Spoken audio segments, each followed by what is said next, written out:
नमस्कार, जय जय श्री राम। मैं हूं अयोध्या से एस्ट्रो दीपक वशिष्ठ और ज्योतिष रहस्य एस्ट्रो दीपक वशिष्ठ यूट्यूब चैनल पर आपका हार्दिक स्वागत है। दोस्तों, 27 नक्षत्रों की श्रृंखला में पहला नक्षत्र अश्विनी नक्षत्र हम लोगों ने पिछले वीडियो में पढ़ा था, समझा था। आज हम 27 नक्षत्रों की श्रृंखला में दूसरे नक्षत्र पर चर्चा करने जा रहे हैं, जिसका नाम है भरणी नक्षत्र। भरणी का शाब्दिक अर्थ होता है भरण पोषण करने वाला या फिर धारण करने की सामर्थ्य रखने वाला। धारण करना, रचनात्मकता, परिवर्तन, ये इस नक्षत्र की बहुत मौलिक स्वभाव में शामिल है। अर्थात भरणी नक्षत्र में जन्म लेने वाले जातक, उनके अंदर रचनात्मकता, परिवर्तन की प्रवृत्ति और धारण करने की अद्भुत शक्ति देखी गई है। ये जो दूसरा नक्षत्र है, मेष राशि में 13 डिग्री 20 मिनट से प्रारंभ होकर 26 डिग्री 40 मिनट तक इस नक्षत्र का प्रभाव होता है। इस नक्षत्र के स्वामी हैं शुक्र देव और इस नक्षत्र के देवता हैं यमराज अर्थात यम देव। तो ये अपने आप में बहुत विशिष्ट हो गया, क्योंकि यमराज का नाम सुनते ही सब लोग समझते हैं कि यमराज मृत्यु दंड के कारक हैं, मृत्यु के कारक हैं। और जहां मृत्यु होती है वहीं से सृजन की संभावना, वहीं से उत्पन्न होने की प्रवृत्ति भी जन्म लेती है। इसलिए भरणी नक्षत्र को वास्तव में सृजनात्मक नक्षत्र कहा गया है, अर्थात यहां से सृजन की संभावना होती है।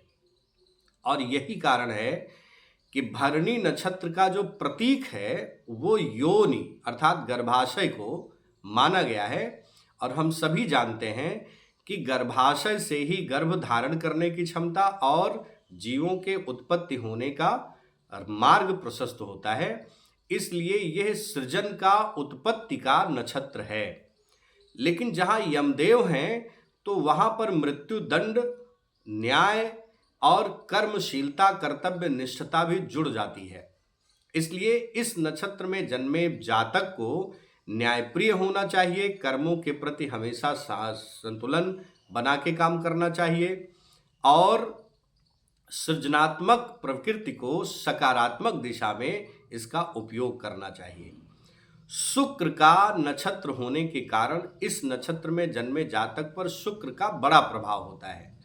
लोग रचनात्मक हो सकते हैं, कला के प्रति आकर्षित हो सकते हैं, सौंदर्य के प्रति आकर्षित हो सकते हैं, ऐश्वर्य और वैभव के प्रति आकर्षित हो सकते हैं, विलासितापूर्ण जीवन जीने के प्रति आग्रही हो सकते हैं।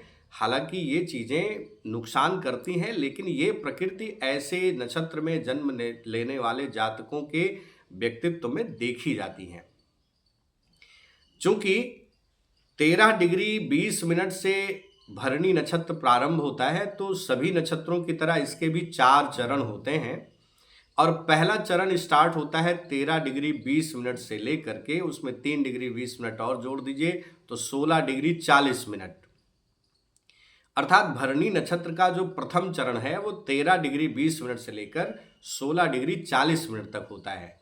और प्रथम चरण का जो नवमांश है वो सिंह राशि का होता है, जिसके स्वामी सूर्य होते हैं। अर्थात भरणी नक्षत्र के प्रथम चरण में जन्म लेने वाले जातकों के ऊपर नक्षत्र के स्वामी शुक्र का, नवमांश के स्वामी सूर्य का, राशि के स्वामी मंगल का प्रभाव होता है। अर्थात इस नक्षत्र में जन्म लेने वाले जातक 3 ग्रहों से, उनके व्यक्तित्व में 3 ग्रहों का प्रभाव जुड़ जाता है। चूंकि प्रथम भाव के कारक भी सूर्य हैं, ऊर्जा के स्रोत हैं, इसलिए सूर्य का प्रभाव यहां देखने को मिलता है। ऐसे लोग यश और अपयश अगर सत्कर्म करेंगे तो बहुत प्रसिद्धि पाते हैं, बहुत नायक होते हैं, बहुत सारे परिवारों के भरण पोषण करने का सामर्थ्य उन्हें भगवान देता है। लेकिन ये लोग अगर काम वासना में फंस जाते हैं, जैसा कि शुक्र का और भरणी नक्षत्र का जो प्रभाव है, मौलिक रूप से अगर वो बैड एस्पेक्ट में चला गया तो ऐसे लोग बहुत पथ भ्रष्ट हो जाते हैं और ऐसे लोग अपयश के भी बहुत बड़े भागीदार होते हैं। ऐसे लोगों के जीवन में चारित्रिक आरोप बहुत लगता है और समाज में उनका सम्मान नष्ट हो जाता है। लेकिन अगर वो अच्छी दिशा में काम करते हैं तो फिर वो बहुत उन्नति और बहुत प्रसिद्धि के कारक हो जाते हैं और उनके जीवन में बहुत सारा धन, वैभव, ऐश्वर्य मिलता है। 16 डिग्री 40 मिनट से स्टार्ट होता है भरणी नक्षत्र का दूसरा चरण, जो कि 20 डिग्री तक होता है। दूसरे नक्षत्र का जो नवमांश है वो कन्या राशि का होता है, जिसके स्वामी होते हैं बुध। और जब शुक्र और बुध का प्रभाव जीवन पर यानी दूसरे चरण के जातकों पर देखा गया तो पाया जाता है कि ऐसे लोग कला, साहित्य, संगीत के अद्भुत प्रेमी होते हैं, कुशल व्यवसायी होते हैं, बहुत वाक्पट होते हैं और ऐसे लोग बड़े आर्टिस्ट होते हैं, जीवन में बड़े आर्टिस्ट होते हैं। इनकी बड़ी फैन फॉलोइंग होती है और समाज में इनके बहुत लोकप्रियता होती है। लेकिन काम वासना, सौंदर्य के प्रति आकर्षित होना इनकी बड़ी कमजोरी होती है, जिसके कारण इनको जीवन में बड़ा नुकसान होता है। और देखेंगे कि यदि भरणी नक्षत्र के दूसरे चरण में किसी जातक का जन्म हुआ है, शुक्र, बुध और मंगल बहुत अच्छे पोजीशन पर हैं, तो कुशल व्यवसायी होने के साथ साथ बहु पत्नी मतलब ये बहु विवाह भी इनके जीवन में देखने को मिलता है। तीसरा नक्षत्र भरणी नक्षत्र का जो तीसरा चरण है वो 20 डिग्री से प्रारंभ होकर 23 डिग्री 20 मिनट तक होता है। तीसरे चरण का जो नवमांश है वह तुला राशि का होता है और तुला राशि का होने के कारण उसके भी स्वामी शुक्र होते हैं, अर्थात नवमांश के भी स्वामी शुक्र हैं और नक्षत्र के स्वामी भी शुक्र हैं। तो ऐसे जातकों पर शुक्र का प्रभाव सर्वाधिक होता है। ऐसे लोग बहुत संतुलन बना के चलते हैं, परिस्थितियों से तालमेल बनाने की अद्भुत क्षमता होती है।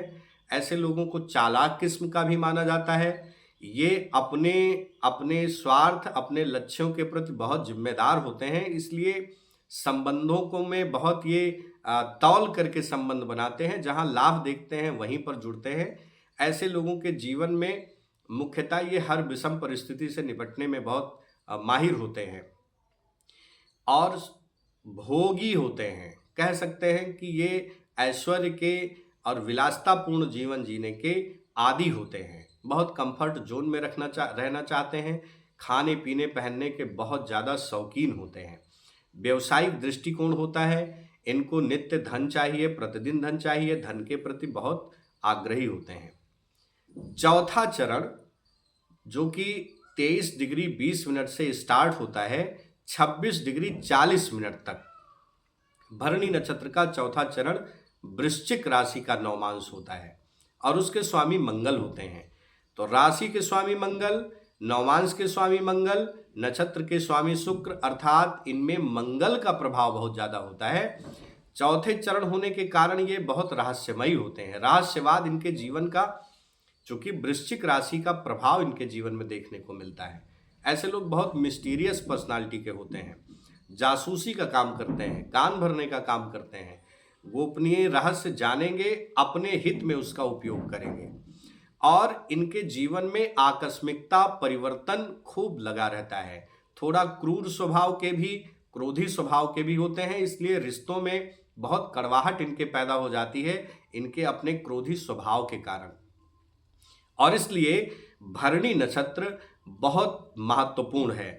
अच्छा इसलिए नहीं माना जाता क्योंकि इसके स्वामी यमराज हैं, इसलिए भरणी नक्षत्र में कोई शुभ काम करना ज्योतिषीय दृष्टि से या विद्वानों का मत है कि अवॉइड करना चाहिए, क्योंकि इसके देवता ही यमराज हैं और कहीं न कहीं यमराज से सबको भय होता है, क्योंकि जरा सी आप गलती करेंगे तो उसका कठोर दंड आपको मिलेगा। तो ऐसे नक्षत्र में जन्म लेने वाले जातकों को अनुशासन प्रिय होना चाहिए, न्याय प्रिय होने चाहिए, सृजन की जो शक्ति है, सामर्थ्य है, वो जनहित में और लोगों के हित में होनी चाहिए। स्वार्थी प्रकृति से ऊपर उठ के जीवन जीना चाहिए। यमराज की उपासना, शुक्रदेव की उपासना इस नक्षत्र में जन्म लेने वाले जातकों के लिए बेहद महत्वपूर्ण होती है। 13 मुखी रुद्राक्ष धारण करें, बहुत उपयोगी होगा। यदि भरणी नक्षत्र में आपका कोई ग्रह बैठा है और वो शत्रु राशि का है मार्केस है और साथ में पाप ग्रहों से उस पर पाप ग्रहों का पर्याप्त प्रभाव है, तो आप सावधान हो जाएं। अगर आपका जन्म भरणी नक्षत्र में हुआ है और आपके जीवन में संकटों का, संघर्षों का और विभिन्न प्रकार के कष्ट अगर आपको मिल रहे हैं, तो आप भरणी नक्षत्र को अच्छा बनाइए। एक रामबाण उपाय मैं बता रहा हूं। आंवला भरणी नक्षत्र का वृक्ष है। यदि आपका जन्म इस नक्षत्र में हुआ है और जीवन में संकटों का सामना आप कर रहे हैं, तो अपने घर पर आंवले का वृक्ष लगाएं, उसमें नित्य जल दें और मीठा जल दें, मिश्री डाल करके उस पर जल दें। निश्चित ही वृक्ष की तरह आपके जीवन में उन्नति होगी और आपके जीवन में संघर्षों का जो सामर्थ्य करने की, संघर्षों से निपटने की जो क्षमता है वो आपके अंदर आएगी। संघर्ष जीवन में कम होंगे और इस तरीके से आप अपने जीवन को आसान बना सकते हैं। तो पहला नक्षत्र अश्विनी का नक्षत्र जो शक्ति का नक्षत्र है और दूसरा नक्षत्र जो सृजन का नक्षत्र है, अर्थात पहले सामर्थ्य और शक्ति और फिर सृजन, ये नक्षत्रों की श्रृंखला में दूसरे नक्षत्र से हमको ये निष्कर्ष मिलता है। धन्यवाद।